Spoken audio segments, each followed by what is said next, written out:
Jonathan, es un placer tenerte en este espacio y pasar un tiempo contigo para conocer la historia que hay detrás del hombre que ejerce el liderazgo en la primera casa de estudios del país, en la Universidad Central de Venezuela. Cuéntanos, ¿cómo fue ese proceso para que llegaras hasta este espacio? Yo creo que todo parte de los sueños, de los anhelos y de lo que uno va viviendo y conociendo en el camino y cómo se va proyectando. Y bueno, ser parte de la primera casa de estudio es un sentimiento que no traía desde ahorita, sino desde hace mucho tiempo, especialmente cuando veía en televisión aquella generación del 2007, esos chamos con un sentimiento muy aguerrido, muy inspirador y bastante fuerte, ¿no? Con bastante temple. Para mí eso fue algo muy eh, con mucha fuerza, ¿no? Y lo veía como un referente. Yo no sabía que existía la Universidad Central de Venezuela, pero veía a los chamos acá y yo decía, quiero estar ahí, quiero ser como ellos, quiero estudiar ahí en esa casa, en esa universidad. Y después supe que era la Universidad Central de Venezuela y después fui conociendo que era la Universidad Central de Venezuela y después me fui empapando acerca de todo lo que pasaba en la Universidad Central de Venezuela. Y cuando tuve la oportunidad, lo planifiqué y dije, me voy a Caracas. Yo soy de Barinas y bueno, emprendí el camino. Y cuando emprendí el camino hubo muchos obstáculos, pero ese mismo sentimiento de querer llegar a esta casa de estudio lo fui derrumbando y fue la mayor fuerza para poder llegar hasta acá. Y estando ya aquí, sabía que existía el movimiento estudiantil ya, sabía que existía la representación estudiantil, sabía que existían gente que hacía política en la universidad, pero nunca me imaginé que iba a llegar a la Federación de Centros Universitarios. O sea, para mí eso fue un anhelo y yo decía, oye, no voy a poder llegar nunca porque, bueno, no soy hijo de una familia con un apellido importante o de influencia, mejor dicho. No pertenezco a ningún partido político, no tengo un padrino político o alguien que metiera la mano por mí, pero solamente tenía mi trabajo, mis ganas y mi esfuerzo y eso fue lo que me llevó a poder involucrarme, pero dije yo, si no lo voy a lograr, por lo menos voy a estar cerca de quienes lo sean. Y así fue que poco a poco o paso a paso fui construyendo hasta que se llegó el momento, pues hasta que llegó el momento y llegó la oportunidad y cuando me dijeron, Jonathan, tú eres el tipo, yo dije, wow, no me lo creía. Comentas algo importante y es que no eres de la Gran Caracas, sino que eres de los llanos, eres de Barinas. Todos sabemos que la crianza en el interior del país tiende a ser muy fuerte. ¿Cómo describirías que fue tu niñez? Bastante fuerte. Voy a comenzar con algo que ha forjado mucho mi carácter y es eso mismo, la crianza y especialmente mi papá. Papá es una persona muy correcta, muy firme, muy determinada también, pero bastante con un carácter muy tenaz, ¿sí? Que a veces para uno que es muchacho termina siendo cruel y que en el camino pues genera consecuencias. Pero puedo decir que también gracias a ese carácter, bueno, me fui forjando para lo que me tocaba aquí, nada más y nada menos en la selva de cemento, en la Gran Caracas, ¿no? No sabía que todo eso me iba a ayudar para enfrentar las vicisitudes del día a día y a las personas que no son tan buenas en medio de la política, ¿sí? Y bueno, lo he sabido administrar con errores, sí, porque también eso ha permeado en no hacer las cosas bien en algunos escenarios, pero creo que eso también es valioso. He aprendido a equilibrar entre la nobleza o el ser un poco más flexible en muchas cosas y la rigidez que aprendí en mi hogar. Porque a pesar de que tenía esa rudeza allí, tenía esa nobleza de mi mamá y esa mujer que siempre tenía una palabra de consuelo o de un abrazo allí en medio de las dificultades. Y bueno, eso me ayudó a tener equilibrio en lo que hago, ¿no? Pero sí, una crianza bastante fuerte, bastante fuerte y a veces quizás no con las mayores benevolencias, ni en lo económico, ni en las cosas y sueños que nosotros queríamos, pero sí con lo necesario para vivir decente y para poder construir lo que se nos iba enfrentando en el camino. Hay un dato curioso en tu vida que tal vez no todas las personas que te conocen lo sepan, y es que previo a ingresar a la universidad, tú duraste un tiempo estudiando Derecho y posteriormente ingresaste en el seminario. Sí. ¿Cómo fue esa experiencia? ¿Qué fue lo que te llamó para buscar el camino de Dios? Sí, bueno, fíjate, mi papá siempre quería que, bueno, a mí desde niño todo el mundo decía que yo tenía que ser abogado, que tenía, porque defendía a todo el mundo, porque me metía en cualquier problema, estaba en la representación estudiantil de mi liceo y siempre andaba peleando con quien se me atravesara y especialmente con quienes llevaran la autoridad. Eso fue algo que desde niño yo me decían el abogado, ¿no? Y mi papá, bueno, también quería que yo estudiara Derecho. Yo realmente tuve un sentimiento por el derecho, pero no era lo que quería estudiar. Realmente me quería dedicar a otras cosas. No era mi primera opción, en principio, ciencias políticas, que fue lo que vine a estudiar acá en la Universidad Central de Venezuela, pero, pero sí quería llegar y dedicarme a otros campos, ¿no? Cuando salgo de bachillerato, mi papá dijo, te vas a estudiar sí o sí, o sea, tú no puedes llegar y quedarte aquí en la casa y esperar otra cosa, no. Me puso a estudiar Derecho, me paga la carrera de Derecho, inscripciones, todo, y empiezo a estudiar Derecho. Yo duré 2 años estudiando allí, en una universidad que fue expropiada por el extinto presidente Hugo Chávez, con quien en ese momento también lo enfrentamos, salimos en defensa de nuestra casa de estudio, no lo logramos, y eso fue una decepción para mí, muchísimo. Pero en ese mismo proceso estaba también en ese caminar o al acercamiento en la Iglesia Católica y estaba yendo a convivencias, sí, a convivencias vocacionales, etcétera, y todo lo demás, y me fui enamorando del sacerdocio. Me fui enamorando del sacerdocio, sigo enamorado incluso del sacerdocio, creo que es una vocación muy hermosa, muy linda, muy bella, algo que es muy místico. Y bueno, sentí el llamado de Dios. Creo que Dios quería un plan conmigo, o todavía lo tiene, pero creía que era allí en ese espacio, en ese escenario. Cuando estaba en ese proceso bueno, la universidad que mi papá me estaba pagando, aparte no quería decepcionarlo, pues bueno, uno hijo siempre quiere hacer sentir a sus papás orgullosos, ¿no?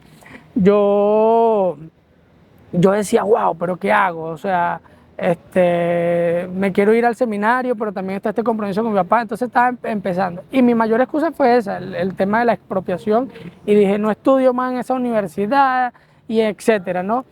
Y bueno, cuando fue a entrar al seminario, decidí entrar al seminario, y lo que hice fue a mi papá tirarle la carta de admisión en el cuarto y le dije, lee. O sea, él estaba acostado y le dije, lee. Y él llegó y lo leyó y me dijo, ¿qué es esto? Y yo le dije, me voy al seminario. Y me dijo, bueno, tú siempre has hecho lo que te da la gana. Te da la gana, ¿no? Entonces, así fue. Yo pensé que iba a ser más difícil. Supe que él no estaba de acuerdo por mi mamá, pero porque era eso, el tema de la carrera, el tema de la familia que tiene que tener un abogado, etcétera. Pero nada, como yo siempre hago lo que me da la gana, me fui al seminario. Me fui al seminario y ahí puedo describir que dentro de mi vida son uno de los mejores años de mi vida, porque aprendí lo más hermoso que puede aprender un ser humano, y es a valorarse a sí mismo y a encontrarse consigo mismo, y dentro de tantas cosas a apreciar la compañía que se tiene consigo mismo. Es decir, que tú tenías dos caminos. Uno que te planteaba tu papá, que era una familia tradicional venezolana, y con el perrito incluido, y por el otro lado, una reflexión interna, una soledad, porque realmente el seminario te hace reencontrarte contigo mismo, con tu espíritu. Eso para ti no fue complicado, el venir de una dinámica totalmente diferente. a entrar en un espacio en el que el silencio premia. Sí, pero no es fácil, ¿sabes? Porque como te decía, una de las cosas que tú más quieres es hacer sentir orgulloso a tu papá de tus logros, de tus cosas, y que tú no le estés dando a tu papá lo que ellos te están pidiendo y lo que aparte te están trabajando para que tú lo hagas, eso no es fácil. Pero comienza esa lucha interna entre lo que dicen otros y lo que quieren otros frente a lo que tú quieres, y es ese choque constante que nos lo debatimos todos en la vida. Yo creo que siempre esa lucha es constante, porque no fue en ese momento. Nosotros siempre tenemos esa lucha entre lo que otros perciben acerca de nosotros mismos y quieren acerca de nosotros mismos, y como otros quieren que sea nuestra propia vida, a eso que realmente queremos y lo que nos hace feliz y lo que nos hace vivir a plenitud. Yo escogí vivir a plenitud. Escogí vivir a plenitud. Y me fui al seminario, empecé a hacer mi proceso y me lo tomé bastante en serio. Me lo tomé bastante en serio porque sabía que era un cambio de estilo de vida completamente distinto, pero lo asumía, y lo asumía no porque también lo quería exactamente, sino porque sabía que no iba a estar solo, sabía que iba a estar con la ayuda de Dios. Y eso pues me inspiraba y me motivaba más a saber que ese Dios te iba a acompañar en el camino, porque Él mismo te estaba llamando. ¿Cuánto tiempo duraste en el seminario? Duré en el proceso entre las convivencias vocacionales y estudiar el propedéutico y la filosofía, 3 años. Puedo decir 2 dentro y uno intermitente. Y bueno, los 2 años que estuve adentro, puedo decirlo, como te decía, de los mejores años de mi vida. ¿Y cuál fue ese punto de inflexión en el que tú reflexionas y dices, ya esto no es para mí, puedo continuar con Dios en otro lugar? Sí, lo transversal del servicio sacerdotal 1 era lo que tú podías dar a los otros, era lo que tú podías entregarle a los demás, era el servicio, la vocación de investirse como un hombre de Dios acá en la tierra, era para hacer el bien y mostrar la particularidad que Dios es, que es amor. Y suena muy cursi, pero es el sentimiento que uno tiene en el corazón, o por lo menos como yo lo concibo. Cuando estoy allí, obviamente me interpelé acerca de muchas cosas. Viví parte de mi adolescencia allí y sabía que en el camino tenía que renunciar a muchas cosas. Y hubo momentos donde había algo que no podía renunciar porque estaba dentro de mí. Sabía que podía caminar y hacer las cosas bien, pero también corría riesgo donde quizás no podía hacerlo muy bien en función de lo que la iglesia, en toda su estructura y con todas sus leyes y con todo lo que ella te establece, bueno, no podías cumplir la cabalidad. Y yo, antes de hacerlo mal, preferí retirarme. Y creo que fue una de las decisiones más difíciles de mi vida. Yo duré 8 meses tomando esa decisión, donde lloraba, donde lo dialogaba conmigo mismo, con mis guías espirituales, con mis psicólogos. En ese momento, bueno, teníamos ayuda de todos lados. Pero cuando tomé la decisión y empecé a vivir una vida fuera del seminario, dije, yo creo que tomé la mejor decisión. Y bueno, eso sí, también dentro del seminario había planificado todo el hecho de venirme a Caracas. Eso sí lo hice mientras estaba allí. Yo dije, yo no me puedo salir aquí sin nada. Pero sí, tomé la decisión de retirarme porque creía que ahí no podía cumplir con todo lo que me establecía la iglesia.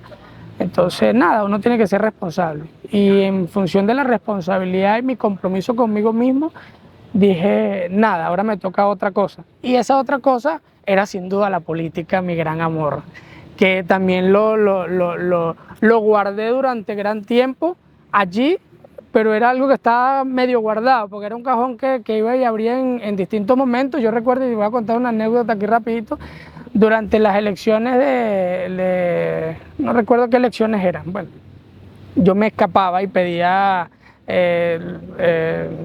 permiso para ir a comprar algunas cosas o para ir al médico, y realmente me iba a las caminatas, a los casa a casa. Eso me gustaba, eso no lo sabía nadie.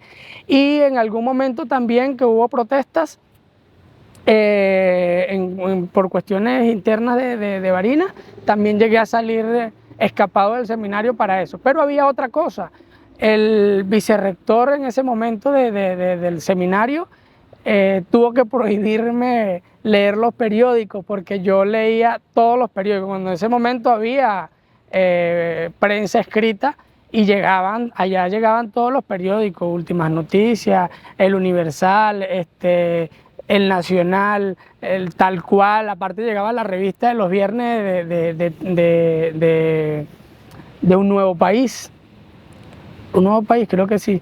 Y bueno, yo me leía todo eso, incluso agarraba los periódicos y los regresaba después. Y como habían 3 salas, me escapaba de las salas y todo lo demás, hasta que hubo un momento donde me prohibieron porque agarraba la hora de deporte para eso, cuando el deporte dentro del seminario es obligatorio. Pero eran cositas que tenía ahí porque era parte de mi vida, era lo que, o sea, ahí crecí. O sea, yo crecí en la política, en los brazos de mi mamá haciendo política. Y bueno, esos 2 años creo que fue una pausa importante para lo que venía.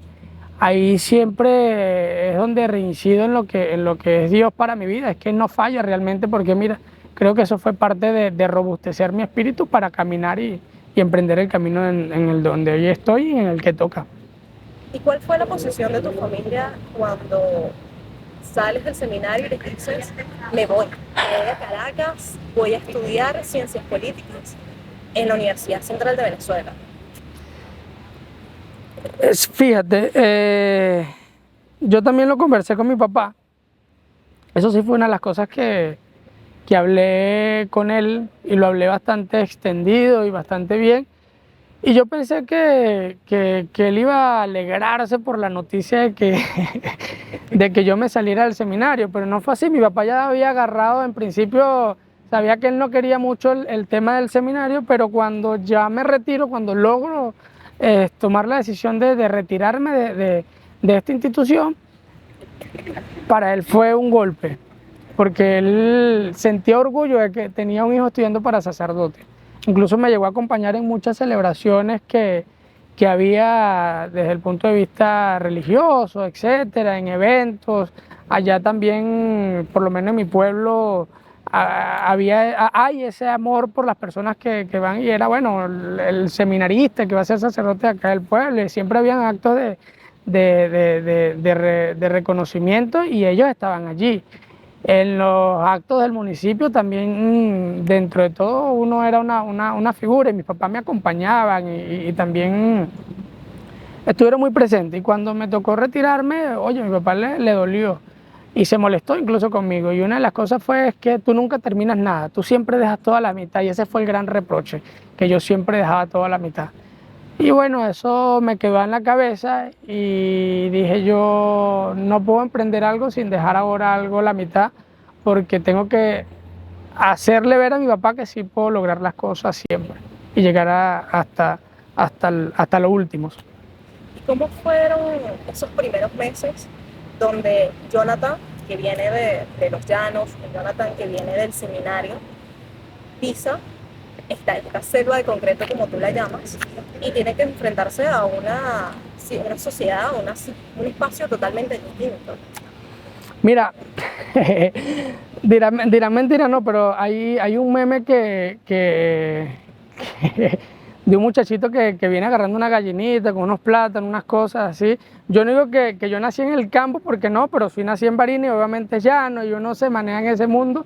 Y cuando me vine a Barinas, obviamente no me traje la gallina, pero me traje mis plátanos, mi yuca, mi topocho en una caja, en la maleta, y venía muy cargado. Incluso eso se convirtió en una práctica constante que al final también me trajo consecuencias en el peso y en mi espalda, ¿no?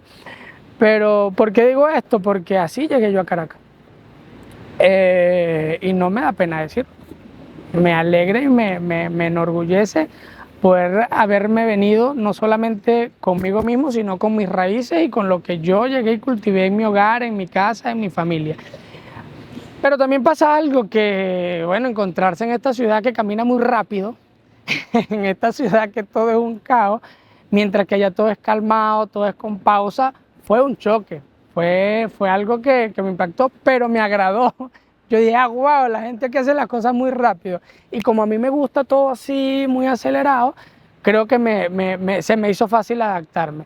Lo único que en 10 días, el teléfono que me había comprado días antes por mi cumpleaños, yo cumplo el 2 de diciembre, me lo terminan robando 10 días después de que yo haber llegado aquí en Caracas. Y no me di cuenta, me lo robaron en el metro. Y a mí me dio risa, todavía me sigo riendo y me voy a seguir riendo toda la vida. En verdad fue como que, pagué la novatada, fue lo que dije. Y me dio risa, me dio mucha risa que me hayan robado, pero dije, esta es la realidad, esta es Caracas. Y cuando tuviste tu primera clase en ciencias políticas, ¿cómo te sentiste? ¡Wow! Ahí encontré a dos personas.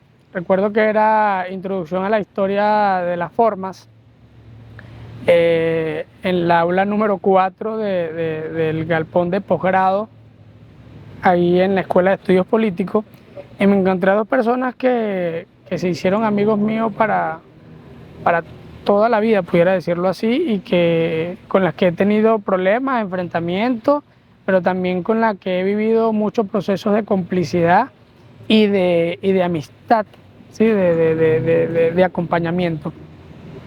Una de esas personas no está hoy en el país y a quien quiero y recuerdo mucho, que es Gustavo Sivira.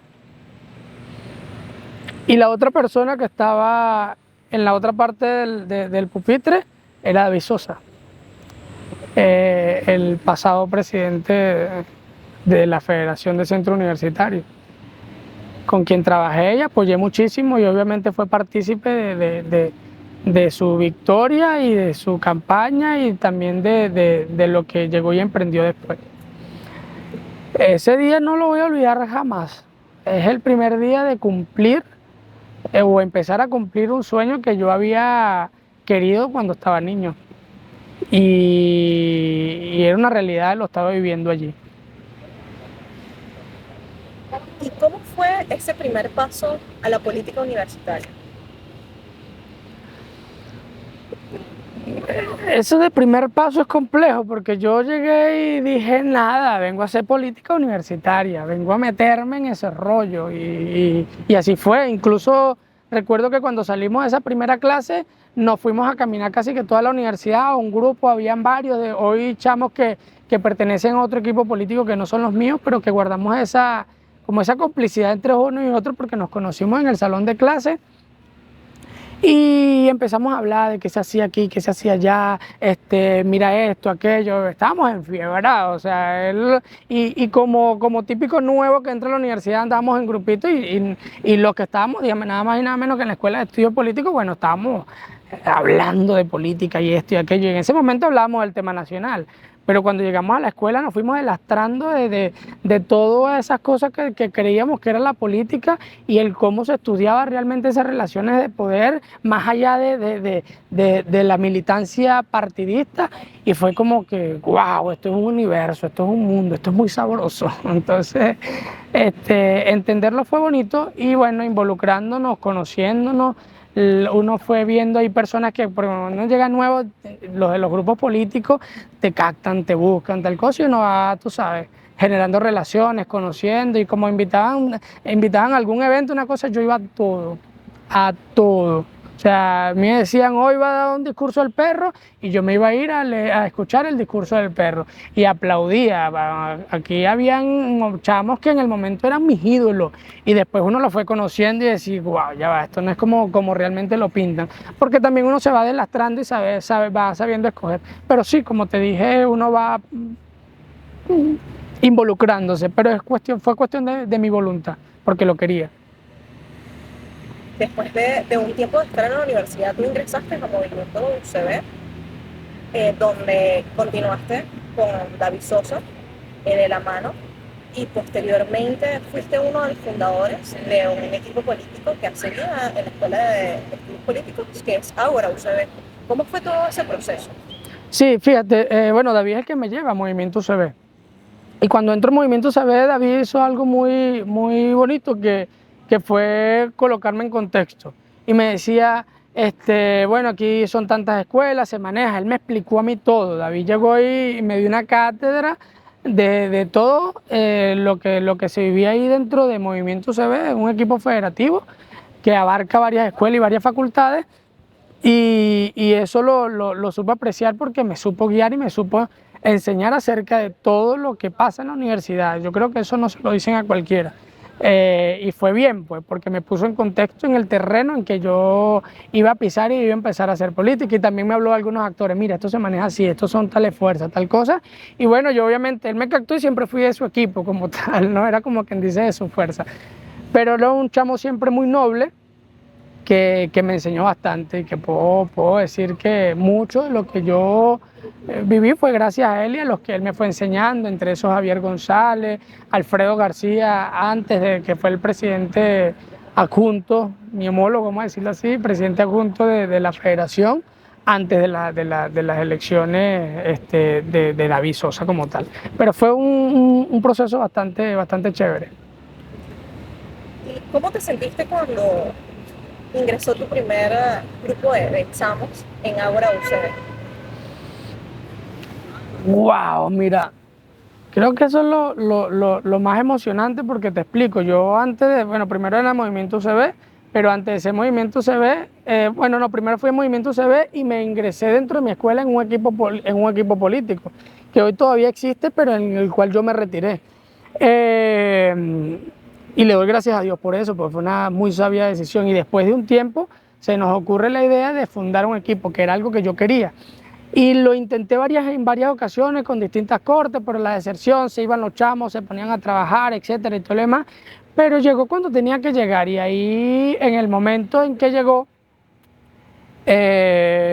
reunimos las voluntades necesarias para eso, chamos que quizás no nos conocíamos, pero los fui llamando a uno por uno, constituimos un pequeño grupo y después de ese pequeño grupo, bueno, tú conoces a tal, tú conoces al otro, tal cosa, vamos a ir hablándole de la idea, vamos a ir haciendo nosotros acá todo el proyecto, pero también vamos a ir permeando a ver qué se consigue por ahí. Y así fue, indagando, conociendo, acercándonos. La política es algo de acercamiento realmente, y eso lo hicimos. Y cuando tuvimos nuestra primera reunión para como colocar la primera piedra ya como equipo constituido y hablarle a los demás, a los que había llamado este y aquello, éramos 22 personas. Éramos 22 chamos fuertes con liderazgo que hacían vida dentro de la universidad. Y esa fue la primera reunión, y de ahí había una segunda, y en la segunda ya habían más de 30, y en la tercera ya habían más de 40, y así sucesivamente sobrepasamos los límites en un poco tiempo, y eso generó un impacto grandísimo, no solamente en la Escuela de Estudios Políticos, sino también en la universidad y fuera de la universidad. Y la emoción era grande. Lo que yo no me imaginaba era que eso iba a permanecer tanto tiempo, o sea, 4 años después, y todavía sigue aquí. Y todavía sigue siendo fuerte, todavía sigue atrayendo a muchos chamos. O sea, fue un equipo que siempre fue en su vida. Y el único momento de la bajada fue en pandemia, y lo sentimos en el corazón, pero porque era, cónchale, ¿será que se muere esto? Pero no, creo que el hecho de haberlo hecho con amor, con bastante genuinidad, permitió que esos hilos conductores entre unos y otros, esos lazos, no se rompieran, y que hoy volviera a ser lo que Ágora desde el inicio ha sido. Pasaron años y pasaron elecciones, y tu nombre sale como candidato a presidente de la FCU. ¿Qué sentiste? ¿Cuál fue el proceso para que Jonathan, después de pasar por Movimiento, de estar con Ágora, llegar hasta ahí, hasta la cima de la universidad? Mira, voy a destacar una palabra que en política es clave para lograr muchas cosas, y es el entendimiento. Yo creo que el entendimiento fue lo que me llevó a mí a estar hoy donde estoy. ¿Por qué? Yo estaba dedicado ya a otra cosa. Había incluso montado un negocio con unos socios, etcétera, y me estaba dedicando a eso, y creía que eso era lo que tenía que dedicarme, porque ya mi tiempo en la universidad, de política universitaria, de armar foros, de armar eventos deportivos, culturales, apoyar limpieza, dar donaciones y ese tipo de cuestiones, eso ya había pasado, ¿no? Defender los derechos universitarios era algo que trascendía más allá del activismo dentro de lo que es la política universitaria, ¿no? Y se me presenta uno de los miembros de mi equipo, quienes no era con el que mejor me las llevaba, que es Jorge Barragán. Jorge Barragán primero pertenece a otra facultad, pero aparte que pertenece a otra facultad, dentro de nuestro equipo nosotros nos habíamos enfrentado mucho. Incluso nos disputamos las elecciones internas del Movimiento UCB entre David y él para ver quién iba a ser el presidente de la federación. Y bueno, obviamente quedaron grietas muy grandes a raíz de ese proceso. Pero luego nos fuimos apoyando y en el momento en que llegó las elecciones que habían convocado en la universidad, él mismo es el que llega y toma la iniciativa y dice: Jonathan, vienen elecciones, ¿qué vamos a hacer? Y empezamos a dialogar, bueno, vamos a reunirnos y tú sabes, conversaciones aquí y allá y todo lo demás. Y en un momento me dice: bueno, yo creo que perfiles fuertes dentro de la universidad pocos, y dentro del equipo, bueno, también viene pandemia, las cosas no están muy bien, etcétera. Concha, le asume esto. Y yo obviamente dije: ya va, esto es mentira lo que está sucediendo aquí, porque el hecho de llegar y enfrentar algo que habías querido toda la vida y que te lo estoy diciendo nada más y nada menos, uno de tus adversarios, quien tienes que poner de acuerdo para que las cosas salgan, cónchale, el tipo te estaba diciendo: vamos a echarle pichón, ¿no? Y yo lo hablé con las personas de mi facultad, lo hablamos también con los miembros de las otras facultades, con nuestros equipos, nuestros líderes principales allí, y ellos vieron con buenos ojos este proceso y empezamos. Recuerdo que para eso logramos hacer varias modificaciones, hicimos un documento incluso interno de 7 páginas, firmadas por todos, muy estructurado, era como una especie de pacto de punto fijo. Pero ese documento lo firmamos en ciencia, entonces pudiéramos decir que es el pacto de la ciencia, ¿no? O el pacto de ciencia. Y así empezó a fluir todo. No lo teníamos fácil porque la verdad había que reconocer que la gestión anterior tuvo sus caídas, sus dificultades y no se lograron los objetivos que en algún momento nos planteamos, y bueno, aquí eso te iba a cobrar una factura. Pero aún así emprendimos la dinámica y estratégicamente nos fuimos paso a paso introduciendo, metiendo en el camino, en el terreno, que nos llevó a sumar los aliados necesarios y luego a dar los saltos para poder llegar hasta donde llegamos. Yo aspiraba a la presidencia principal, no se logró, hubo un momento donde hubo una coalición completa que literal iba en contra de todo lo que significaba mi candidatura, no por mí precisamente, sino por lo que ya comentaba de la gestión pasada, pero aún así siempre en la política se tiene un as bajo la manga y lo utilizamos y ganamos. ¿Qué retos te ha traído ser presidente adjunto del FCU ante una situación país complicada, ante una universidad que tiene problemas de presupuesto, ante jóvenes que quieren irse del país? El primer reto es la motivación personal. Para estar aquí hay que tener amor y amor al arte, porque no es fácil tú enfrentarte con los problemas económicos del día a día, porque tú comes, tú te vistes, tú quieres también salir, pasear, compartir, viajar, que es mi pasión, es mi vida, es lo máximo, y eso es un gran reto, ¿no? Superar esas dificultades. Ahora, vienen los demás retos, y es que tu equipo también pueda llegar y superar esas dificultades para que juntos puedas trabajar, porque esto no lo puedes hacer solo, esto tienes que hacerlo en equipo. Y trabajar en equipo cuesta, y cuesta bastante. Y sin tener la fuerza económica, para así decirlo, de poder al menos tener para el activismo dentro de la universidad, es complejo, es muy difícil, porque el dinero es una parte fundamental. Esto es política también, y en política se necesita dinero. Entonces tienes que dedicarte a tu vida, a trabajar, y bueno, son dos cosas que tú te llevas: oye, el trabajo, la cosa. Por fortuna, bueno, a mí siempre me gusta lo que yo hago, y cuando trabajo en lo que a mí me gusta, y no se convierte en un peso encima. Pero sí fue un gran reto. Y lo demás es ya atender a las solicitudes de quienes te escogieron. porque nunca, absolutamente nunca logras llenar las expectativas de nadie. O sea, es difícil, pero tú te esfuerzas, tú empleas dinero propiamente tuyo, tú llegas y te desgastas aquí desde la mañana, mediodía, en la tarde, en la noche, dejas comer a las horas, entras en reuniones interminables y no es una, sino son muchas, y la gente aún así, ¡boom! Tal cosa, ¡boom! Y eres siempre el punto de lanza para llegar y quizás soltar todas las frustraciones de todo hacia ti.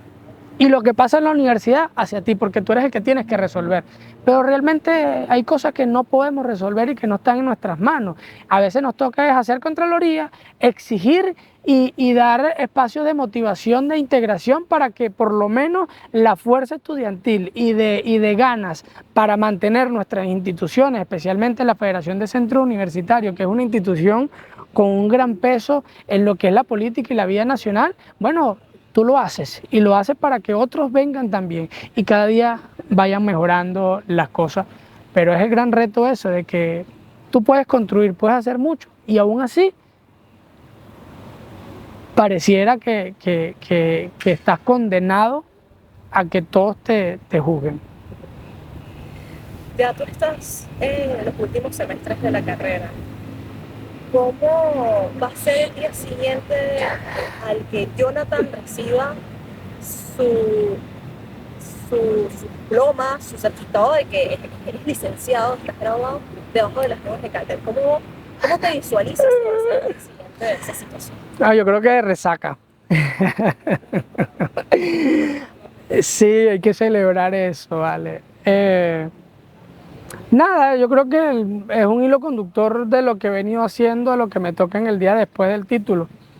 En Venezuela decir tengo un título y ahora las cosas cambiaron es como difícil trazar ese límite, pero vendría algo allí de que hay un orgullo personal, un orgullo para mi familia y por sobre todas las cosas ahora que algo que acompaña, que es licenciado en Ciencias Políticas y Administrativas, politólogo de nuestra república. De resto creo que no cambia mucho. Y no cambia mucho porque lo que hago por el país y en función del retorno de la democracia no me lo otorga el título. Es la vocación. Es la vocación, es el sentimiento de hacer lo que hago. Y ese título sería más bien validar lo necesario e importante que es para un venezolano que está metido en la política, prepararse, formarse para construir país. Eso es lo que valería. En cuanto al ejercicio, creo que no es mucho, porque lo que yo hago ahorita sí lo voy contrastando, lo voy asumiendo en función de las clases que voy viendo, porque es así, pues, o sea, es un conocimiento, es lo que yo diría. Quizás hay mucho por decir, pero en principio eso, o sea, es validar también la gran importancia que es lo que tiene el estudio, más allá del papel que te haga un día antes y un día después. ¿Y qué reflexión le darías a esos jóvenes que están ingresando a la universidad y no saben si el día de mañana toman la decisión de irse del país? Sí, mira, justamente hace poco vi una obra de teatro que me conmovió demasiado, me conmovió demasiado porque vivíamos realidades, o sea, en la obra de teatro se estaban traduciendo